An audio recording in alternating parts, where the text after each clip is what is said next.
Hello everybody, welcome back. Man, it is cold here. To my Let's Play of PokePark Wii, Pikachu's Adventure. We have just landed via Lapras on the Iceberg Zone, where frozen beaches are below us, and many new Pokemon friends await. And man, look at that sky. Gorgeous.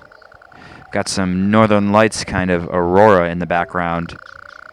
I wonder if that's ever explained later on as being Deoxys. I remember from the movie that aurora was created from the Deoxys in the sky. But that's in the world of Pokemon. Who knows if that translates over to PokePark. Run, Pikachu! So on this episode of PokePark we are going to make a lot of new friends in the Iceberg Zone. I might have to upgrade my speed next time we go to the meeting place, because Pikachu is pretty freaking slow. Oh, come on! There we go! But you have to be smart and cut off your opponents when you can. Things are starting to take an upturn in difficulty, which is great for me. This, I will tell you, I have played the game before up to a certain point, but I recognized at about halfway through, and that's why I stopped and decided to do a Let's Play of it because I love this game, that the developers do a good job at increasing the difficulty level.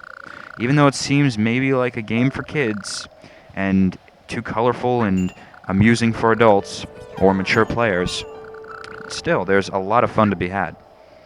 And if you're a Pokemon fan, which most likely you are if you're watching this or on my channel, then you're going to love this game.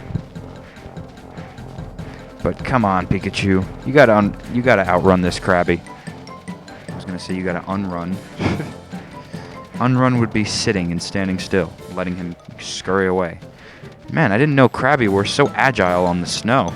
You'd think maybe they would slip around or something. Come on! There we go. Aha! Paralysis. See, now we can start using our electricity in chase. You may have thought, oh, we're only going to need to use Thunderbolt in battles, correct? Nope. When we get into more intense chase scenes, we're going to have to use it just to win. Gives us that little edge, especially when we don't have any speed advantages, but Ponyta back at the meeting place will help us in that. But I tell you what, I feel like this Iceberg Zone is kind of transcending and boundary dissolving into my world, the real world, and look at that spiel. So happy. What are you singing about? Making me want to jump. Mudkip! But, yeah, I feel as though the Iceberg Zone is leaking into my reality. It's April right now, and it's still pretty freaking cold. It's strange, though, because we'll have one cold day. I live in New Jersey right now, and then we'll have one really nice warm day, and then a lot of rain, but the weather is still battling it out. Winter is holding on strong. And in the Iceberg Zone, it's always frozen. That's what's pretty cool about video games, I think, overall, is that you can create different biomes and different temperature zones, have them all next to each other, and it will make complete sense. It will make complete sense, because that's how video games are played. You go from one level to the next. You have, since Super Mario Bros., going from one map to the next. One moment you're crawling around on bricks with Goombas, and then the next you're in the sky with bouncy mushrooms, as we bounce off the Santa Bird, Delabird's belly. See what he has to say.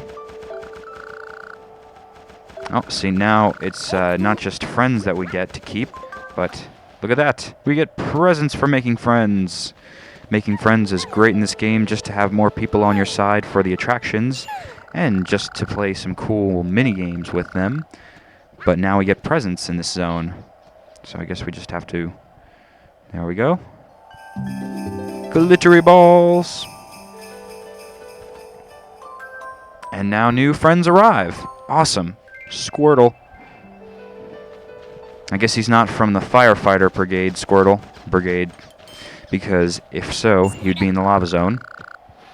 That'd be funny if they put a Squirtle in the lava zone with sunglasses on. Just to be kind of spoofing the anime. But anyway, that's what I was saying before about video games, how they could have all these different biomes and temperate zones right next to each other.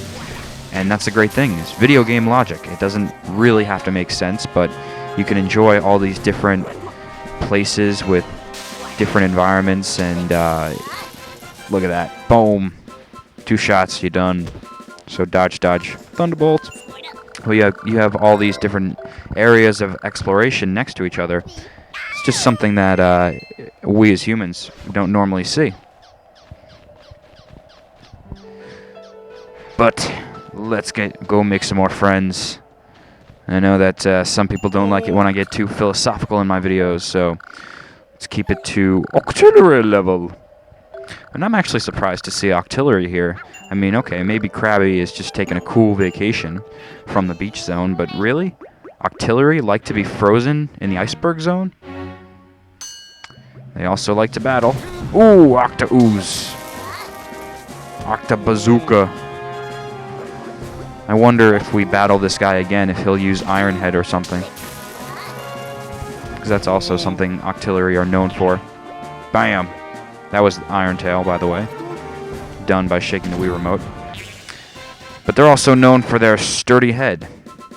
And unfortunately, his was too flibbly-flobbly Auxiliary to hit mine. But my tail with iron smacks him down well. And now we're friends. Very strange. Beat the crap out of somebody and you're friends with them. I don't know what kind of message that is, but hey, it's the world of Pokemon. So, let's see. Do we get anything for making friends with Squirtle? Yep, I suppose so. Awesome, and now we have another ornament to add to the ice tree. So I'm guessing that's just a tree that's covered in ice because it's cold, not a icicle tree. And we got Big Bells. And Smoochum in the zone. Alright, let's go talk to Smoochum. Get more presents. It's funny, Smoochum always kind of slips my mind when I think of Pokemon. A Jinx pre-evolution, it's just very strange.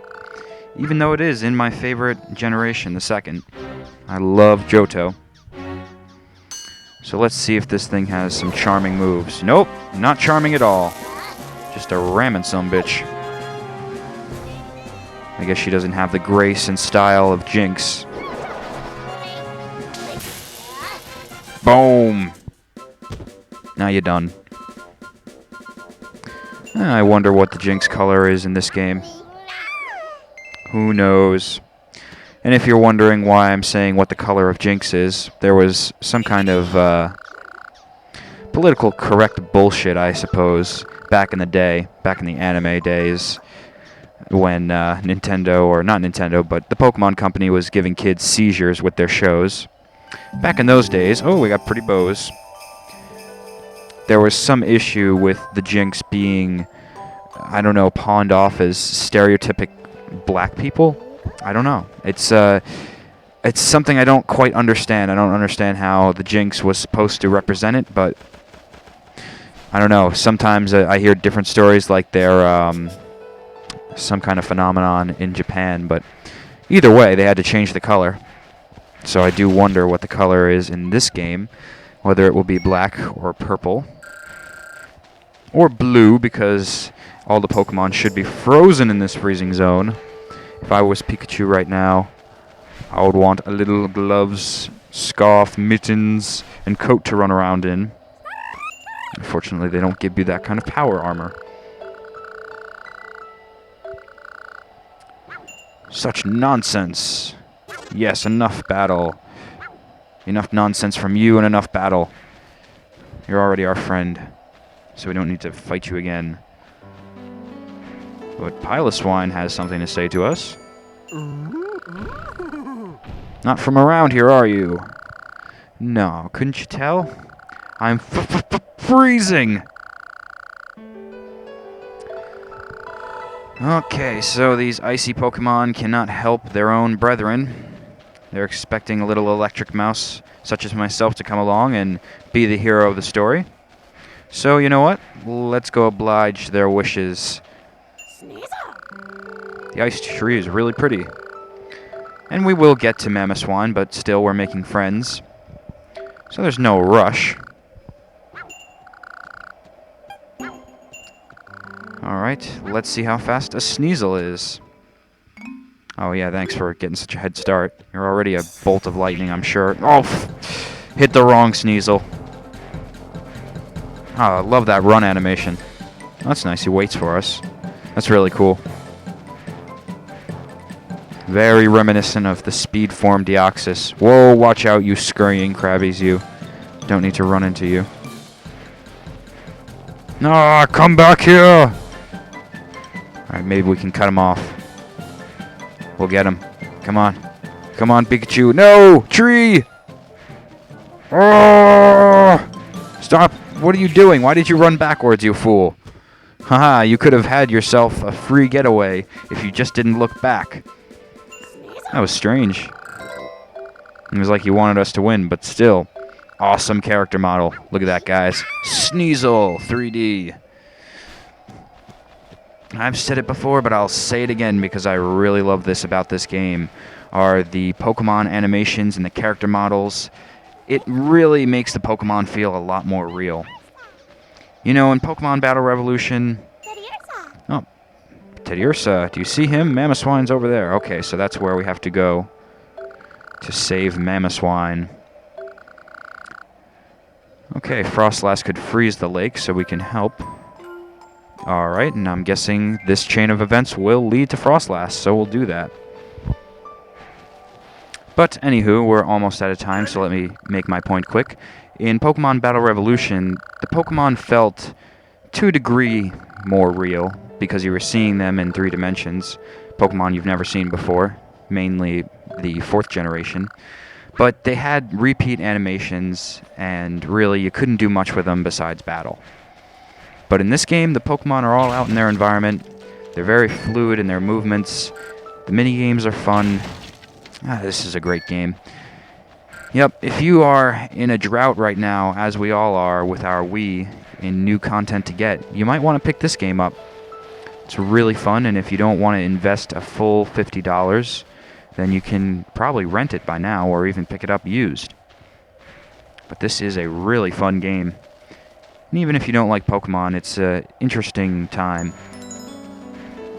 I think at one time, every gamer has maybe looked at Pokemon. So you might recognize some familiar faces, see some new ones, and it might reinvigorate your love for the game. Who knows? Could go that far, or it could go as a fun day just playing some Pokemon games.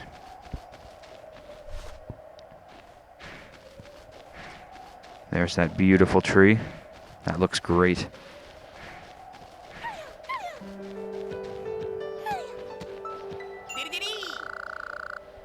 Alright, so we have to go make friends with Teddiursa before he gives us another present. Alright. So before we get any more ornaments, let's head on back down and talk to the bear.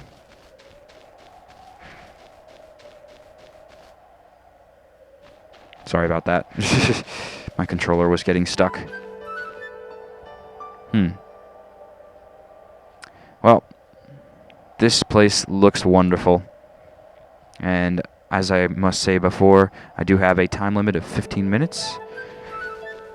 So we are going to end this off very soon. And in the next episode, we will talk to Glalie, and we will find out how Frostlass can help us freeze over the lake. Let's see if we could beat Teddiursa before the 15 minutes is up. Hopefully you're slow. Okay, you look like you could be slow. For YouTube! Yes, alright. Beat Teddiursa before the time limit. Alright guys, I was DeoGenZ, and I'll see you in the next episode of Let's Play PokePark Wii, Pikachu's Adventure.